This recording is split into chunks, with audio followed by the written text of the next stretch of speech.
Hey guys, welcome back to my channel. My name is Sherry, and for those of you who are new here, I am a soul restoration coach and I help women heal from narcissistic abuse. I also help them step into the fullness of who God created them to be. And today we're going to be talking about something that I believe is going to completely shift your perspective on why you were targeted in that toxic relationship. We're diving into the spirit of excellence and why people who carry this anointing always become targets for narcissists. This isn't just a coincidence, y'all. This is spiritual. This is a spiritual pattern here that you need to understand. So if you've ever felt like you were punished for being too much or for having standards or for trying to do things with excellence, this message is for you. So let's get into it. All right, so hopefully you know the story of Daniel. If not, please go back and read this story. But for those of you that do know, you know that Daniel didn't end up in the lion's den because he messed up. He ended up there because his enemies couldn't find anything wrong with him. Think about that. Daniel chapter 6 says they searched for corruption and found nothing. So they made his faithfulness the crime.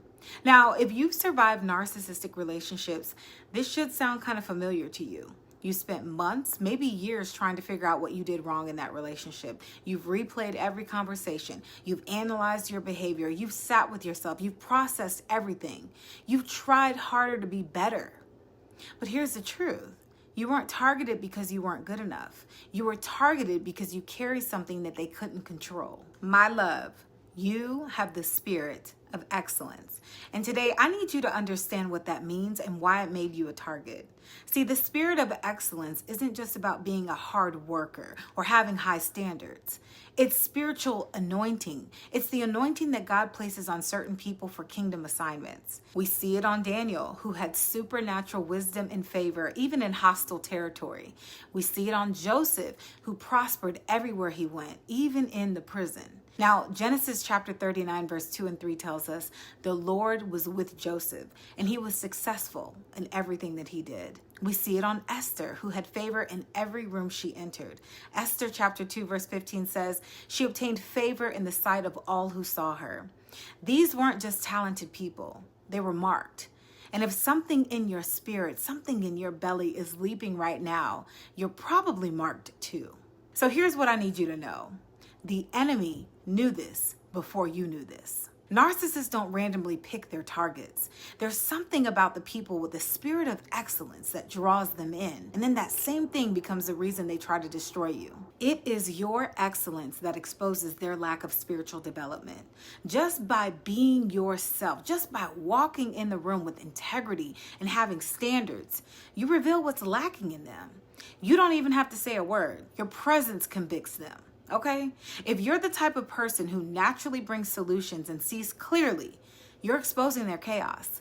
If everything you touch seems to grow and prosper, you expose their lack. And if you carry favor that opens doors easily, you expose their rejection. It is your light that makes darkness very loud.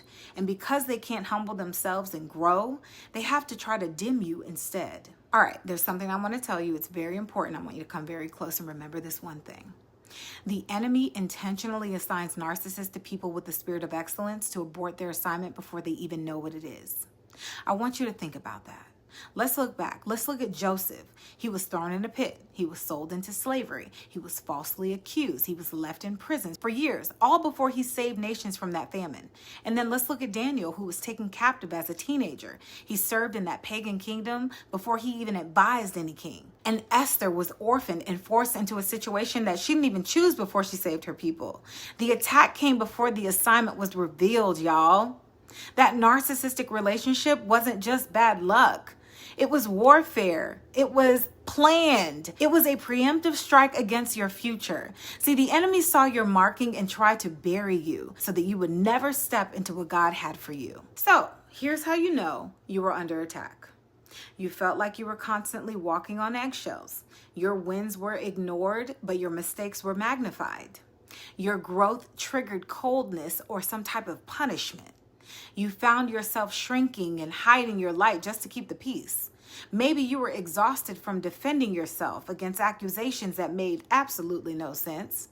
If any of that resonates with you, you weren't targeted because you were flawed. You were targeted because you are anointed.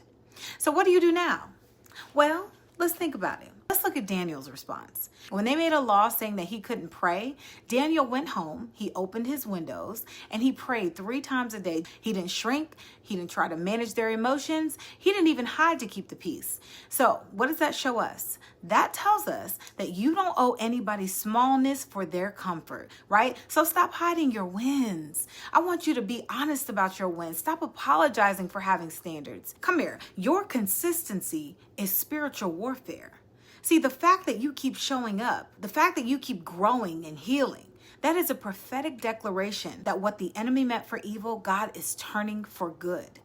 Daniel also didn't defend himself to his accusers. Let's look at Proverbs chapter 26, verse 4. It says, "Do not answer a fool according to his folly." Some people don't want clarity, y'all. They want conflict. And you don't have to participate in that. God is your defense, not their understanding. In Romans chapter 12, verse 19, it reminds us that vengeance belongs to the Lord. Your job is not revenge. Your job is faithfulness. Here's what happened next. God shut the lion's mouth. Daniel didn't just survive, he was vindicated. The King Darius made a decree throughout the entire kingdom honoring Daniel's God. Your vindication isn't just about you. It's about who's going to encounter God because you refuse to shrink and you refuse to settle. In Isaiah chapter 54, verse 17, it says, "No weapon formed against you shall prosper." So that smear campaign, those lies that they told about you, God is already clearing your name in the right rooms. And the people who believed the lies, well, they weren't your people anyway. Daniel had accusers. They were thrown into the same lion's den that they prepared for him. The trap they set backfired. So you don't have to expose anybody, y'all. God is your defender. Let him fight for you.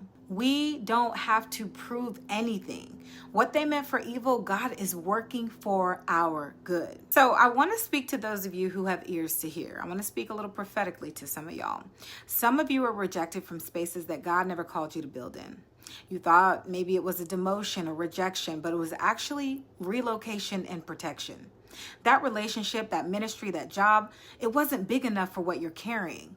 You were pushed out because your anointing would have exposed their compromise. Do you hear me? The lion's den was never your destination, but you know what it was? It was your testimony. If you've been targeted by a narcissist, if you've been betrayed or rejected, I want you to check your assignment, because the level of warfare that you experience is directly proportional to the level of threat that you are to the kingdom of darkness. They did not come after you that hard because you're average. They came after you because you're anointed. You carry something that the world needs. You carry solutions. You carry increase. You carry favor. You carry the spirit of excellence. And if you ever fully stepped into who God created you to be, chains will break, lives will change, and kingdoms will be established. So the enemy sent a narcissist to try to stop you before you started. But guess what? It didn't work. Guess what? You're still here. Guess what? You are still standing. You're healing. You're not too much. You were just in too small of a container. So I want you to remember this. Do not shrink. Do not hide. Do not apologize for your anointing on your life. The spirit of excellence is not a flaw to fix. It's an anointing to steward. Now, I want you to go step into your assignment because why? Well, the kingdom is waiting for you. Okay? Now, if this message resonated with you and you're recognizing that maybe there's some areas in your soul that still need healing, I want to offer you a free gift. I've created a soul assessment specifically for those of you who have come out of narcissistic abuse. It's a simple 5-minute tool that helps you identify where you are emotionally and spiritually in your healing journey. It'll give you clarity on what areas need attention so that you can move forward with intention. You can download it for free and it's in the description below. And for those of you who are realizing that maybe you need a little bit of deeper healing, maybe you need some counsel or some guidance as you navigate this journey, I want you to know that you are not alone in this. I offer one-on-one coaching for women who are ready to do the deeper work for the soul, right? They're ready for soul restoration. And if that's you, all of the information is in the description as well. So before you go, make sure that you like, share, and subscribe. Share it with somebody who needs to hear this message. And I will see you in the next video. I love you guys. I'm cheering for you. I believe in you. Bye.